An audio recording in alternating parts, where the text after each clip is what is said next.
And very pleasant good morning, everybody. Welcome to another edition of the Morning Briefing. Jeff DeForest, along with a very handsome-looking Mike Lubitz, who I hope is refreshed after a brilliant weekend all the way around. Hope everybody else is feeling good. It's a Peel Yourself Off the Mat Tuesday today, an extrapolation on a theme, a variation on a theme of our Peel Yourself Off the Mat Mondays. And I can't help it today. Got to start out in song.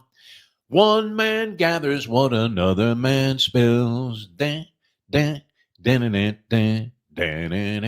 remember hearing that song for the first time. My brother was a little bit ahead of me musically in terms of his musical taste and his musical horizons and the variation that he appreciated in terms of music. It was a double album, Grateful Dead. Mike Lubitz, St. Stephen with a rose. One man gathers what another man spills. Great line, and I think it's appropriate today. Anybody who's a fan of basketball, who really loves the game, and we're talking about love of the game and the essence of the game, and going very Pat Riley-esque on the philosophies, looking at Caitlin Clark and saying, it doesn't matter that it's a scrum with a bunch of bricks and turnovers. It's about the game, and nobody made it more about the game than now the late, great Bill Walton, who I became a fan of. I was a UCLA fan because I was a front-running phony back in the day, when they had Kareem, of course, and company, and they won 88 straight games, most of which were won with Bill Walton in the post. Freshmen weren't eligible, so you got 3 years of Bill Walton. Guy stayed in college the entire time, playing for the Wizard, John Wooden, and a brilliant college basketball player. I don't know that there was anybody better. They call Tim Duncan, Lubie, the big fundamental. Yes. I think Bill Walton might have been every bit of that. He had it all, the passing in the post. That was when the game kind of went through. You're a low post player. And, of course, Walton could shoot a little bit, had some range. It wasn't like he was Shaq and had to be within 2 feet of the basket to make a shot. Had the bank shot, had the pivots, knew exactly the timing on passing to the cutter. Brilliant, as we said, among the greatest passers out of the post that's ever played the game of basketball. And then as an announcer, which is how most people knew him. I don't know. Did you get to catch none of Bill Walton's basketball career? Did you? No, I didn't get to watch him play. I watched him as an announcer, and there was no one like him. It was refreshing, wasn't it? At first, you thought, who is this weirdo? And then you realized that it's nice to break. I mean, if anybody could appreciate it in the announcing game, it's us, Lubie, breaking with the conventions that most people go by. And it became almost a must, one of the few times where you would tune in because Walton was doing a game. I don't know if everybody felt that way, but I certainly did. It was such a departure from the usual dronage that you get. Well, you know what? When you got that 3-on-2. No, you didn't need any of that. You needed the reverence and further and deeper. And this is why I think he's so appreciated today and that the tributes are so appropriate. Is that he made you feel like maybe you should appreciate your life even more than you do. If you don't already, then get with it. And he just had that infectious and feeling that he gave off that made you feel like, hey, you know what? Maybe I should just go out there and start humming some Grateful Dead tunes and realize that every day could be potentially a great day. So rest in peace, big man. Bill Walton passing away. I didn't even know he had cancer. Did you? That was one of those kind of shockers where I got a text that said Bill Walton has passed away. And I thought it was kind of like when Kobe went down in the helicopter crash. Just kind of came out of nowhere and hit me like a ton of bricks. But I'm going to start the show. We don't like to start with gloomy obituary type stuff. But I think in the case of Walton, who only made it to 71, it was more about a celebration of life. And if you were a sports fan, how could you not have celebrated what took place over the weekend? Yeah, the Boston Celtics closing out the Indiana Pacers while we're on the subject of Bill Walton, where, of course, he made his last stand as a professional basketball player, won Sixth Man of the Year for the Boston Celtics and was part of a great team. And again, you couldn't help but appreciate the way that he related to the game and just respected the greats and all of the things that were in the essence of the game of basketball. I don't know that we saw raw essence basketball, and I'm not convinced that the Celtics are all that great. My God, you talk about that path of least resistance. They get the Heat without Jimmy Butler and Terry Rozier. They get the Cleveland Cavaliers, who would have already been a suspect opponent, and they're missing their 3 top guys in the final game, the clinching game. And then they get the Pacers, who by all rights, I mean, with a little bit of luck, if they were any better at the execution in the end game, what the fuck? Rick Carlisle must be just face down in the gutter somewhere outside of St. Elmo's, hoping that he can have a shrimp cocktail later on to revive himself. Because Wow, the closeouts in those 3 games that they lost. Now they were blown out in game 2, so that was not competitive. They lost Halliburton in the process. They still managed to be ahead late in 3 of the 4 games that they lost. In game 1, of course, it seemed insurmountable, the lead that they had in the situation they were in. They managed to blow that in overtime. And then the 2 games in Indianapolis, they had every reason to believe that they should have won, even without Halliburton.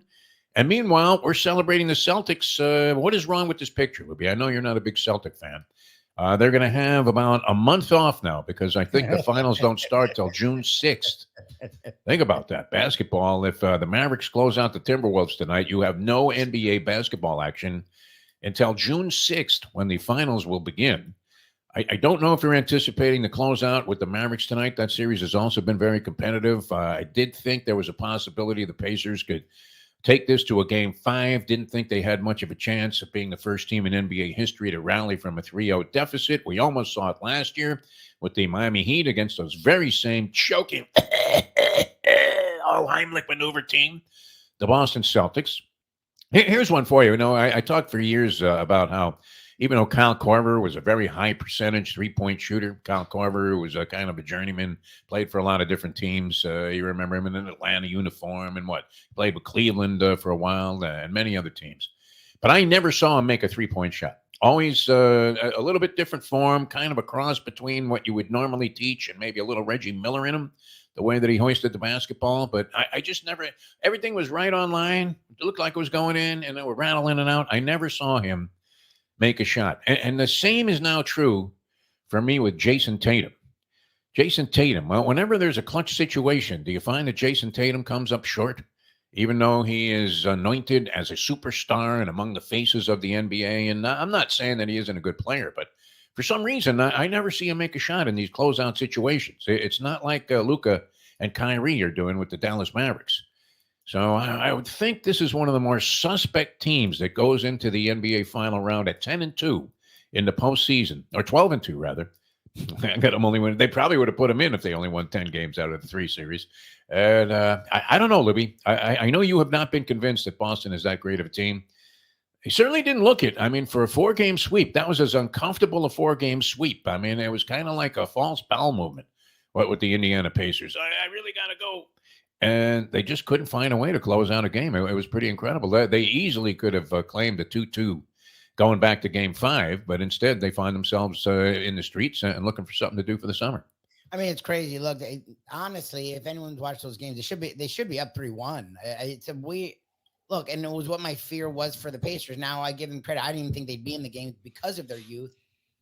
They were in the games in spite of their youth. Their youth is what cost them a series because they were the better team. And look, Boston Celtics fan can be happy and they can celebrate because they got gifted a finals appearance because that's what happened. I mean, they played the Miami Heat without their best player and their 4th best player. They played the Cleveland Cavaliers 2 games. Mitchell, LeVert, and someone else, and Allen, who was actually playing probably the 2nd best basketball on the team. Allen missed the entire series, who would have neutralized the shit out of the Celtics. And Mitchell missed the last 2 games. And the Cavs were in every game in that series. Even without Mitchell, the Cavs should have won the 2 games Mitchell didn't play, but they couldn't hold on because they were missing the best player. And the Pacers, game 1, they literally handed to them. All they had to do was catch a fucking inbound, and they win that game. Game 2, they get blown out. Game 3 and 4, without their best player, Halliburton, they dominated the game. They were up both games under 5 minutes. Yes. Really double digits. Like, you win those games. I don't give it. And you're at home.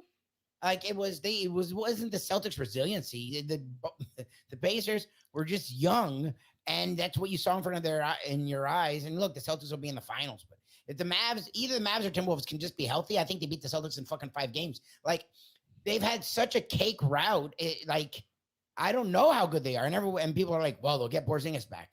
What Porzingis? He hasn't played in a month and a half. Like, what Porzingis, if he plays, which he won't because he's always injured. What Porzingis, like, you're up, he's the difference. Look, and you said it, Tatum is a good player, but they always want to put him in this class of player he's not.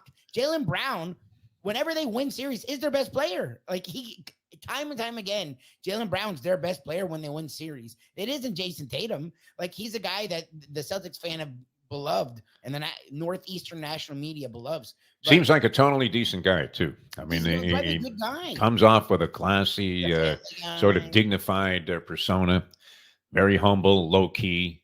So an easy guy to root for. But it's not that I'm alone in this. A couple of friends of mine were mentioning, hey, I never see Tatum do anything when they're trying to close out a game. Always a brick. Oh. Always a brick. Yeah, Indiana had trouble on the defensive glass also.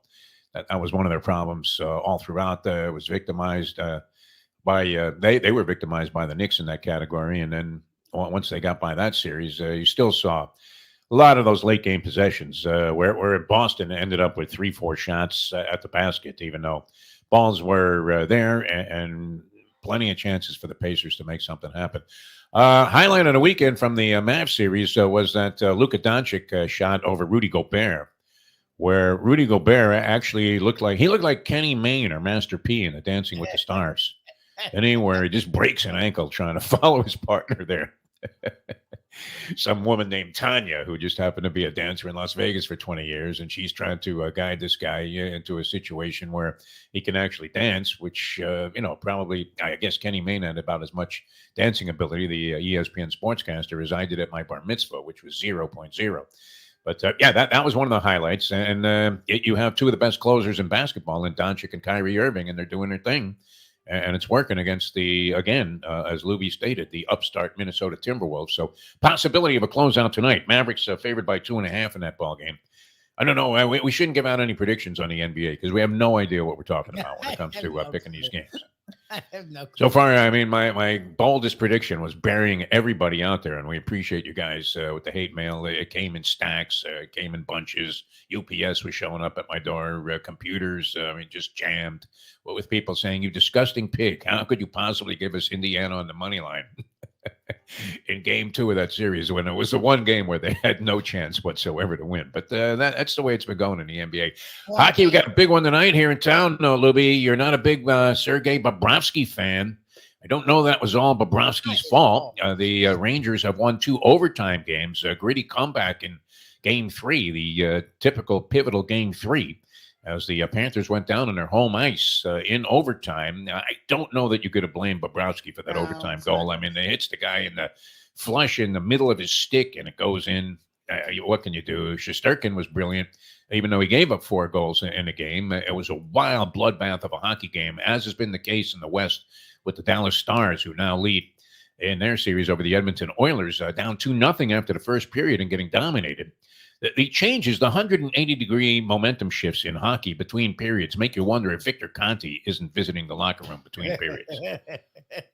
Stars getting smoked last night, and all of a sudden they come up with 3 goals in the second period, take a 3-2 lead. Looks like they're going to skate away with the victory and maybe even open it up.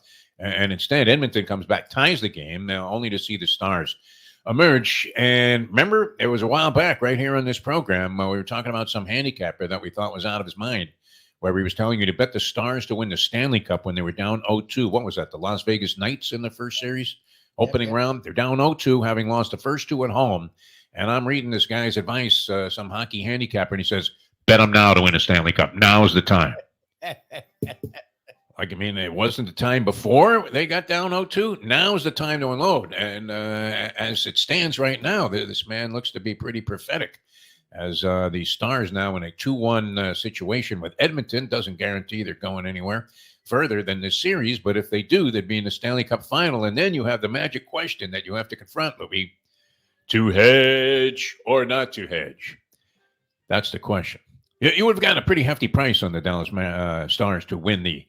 Imagine this, too. We were talking about how Boston had a chance to win a couple of championships. All of a sudden, you have Dallas in sort of not a commanding position, but a much more attractive position to win the 2 championships since the Bruins got knocked out. Who would have thought that, right? If you had gone at the beginning of the season into some Vegas sportsbook and said, give me the Stars and the Mavericks to win their respective league championships, that would have been one of those ones. Hey, Lou, we got one here, another nut. Do we Baker act them?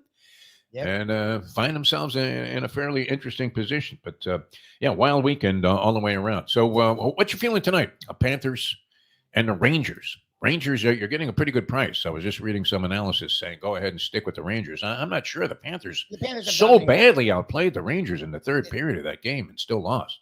It's just annoying. Because that's what hockey is like.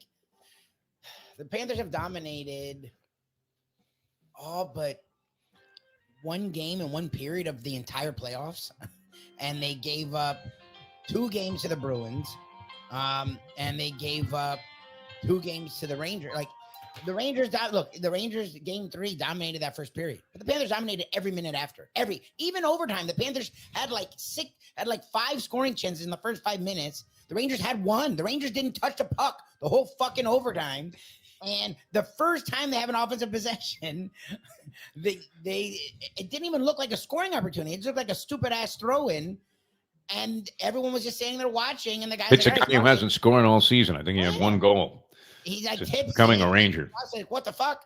It's like, so I don't know what to do with the team because they've been the best team in the playoffs. Like we weren't. I actually, like you say, we make fun of guys, but sometimes they have the best fucking handicapping, and then they're wrong. Like if you look at how they play, they score. They're physical. Bobrovsky's played really well. He actually hasn't been bad. It's just annoying to face 20 shots and give up 4 goals. Like that's a horrendous percentage. Like you face 20 shots, find the first 2 goals, but the last 2 goals, you stop those fucking goals. Like that's the thing with Shesterkin. He's getting fucking barraged. He faced 35 shots and gave up 4 goals. Like that's my annoyance with Bobrovsky. And the last few were point blank. I mean, just unbelievable. Yeah, it's Bobrovsky's made some of those stops, so we'll see what happens. Very competitive series, as all of them have been essentially in the NHL. You're getting a bloodbath in the NHL and a bunch of blowouts for the most part in the NBA, although the games have tightened up some as we've come down the stretch there and head towards the finals. If you are betting on the game, so we forgot to get this in, a very important message here, Lubie.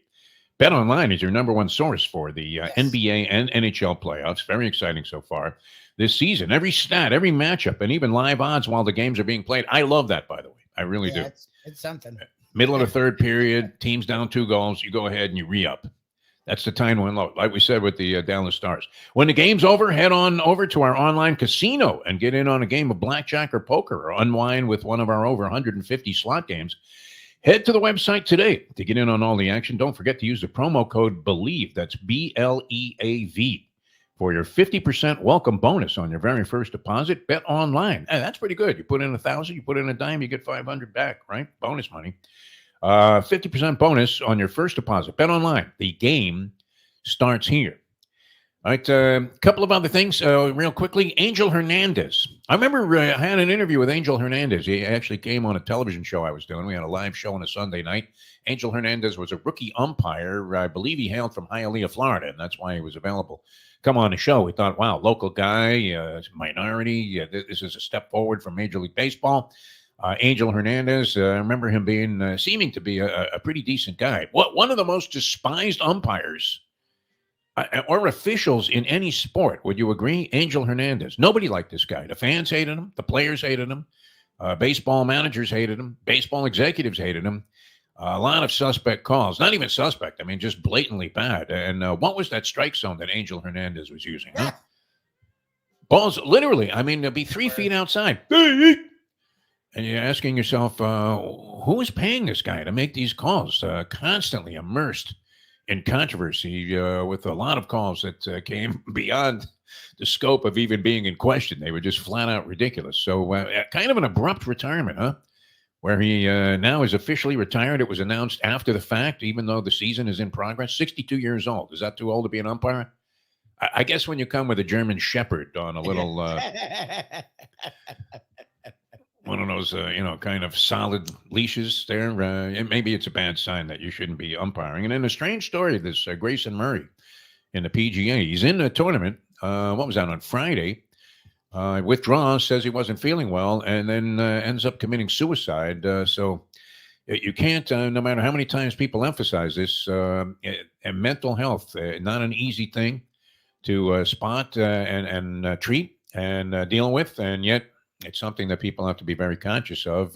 He seemed to be in a pretty good place, this guy. He was getting married. He was very happy. He won a tournament this year. 30-year-old, sort of a journeyman. He won in his rookie season, then hadn't won since. Had battles with alcoholism that he had apparently overcome. And that's a really strange story. So sympathies, condolences, empathies go to the friends, and he seemed to be very well liked because the tour players were genuinely torn apart when they were speaking about Grayson Murray, who seemed to be, as we said, kind of re-emerging as a player that people needed to contend with. And a very, very sad story in the world of golf. Well, wild weekend all the way around, though. There'll be a lot of fun in many other areas. Figures to be another good week. Well, what was your final prediction there? Panthers tonight? You're going to go ahead and lay the price?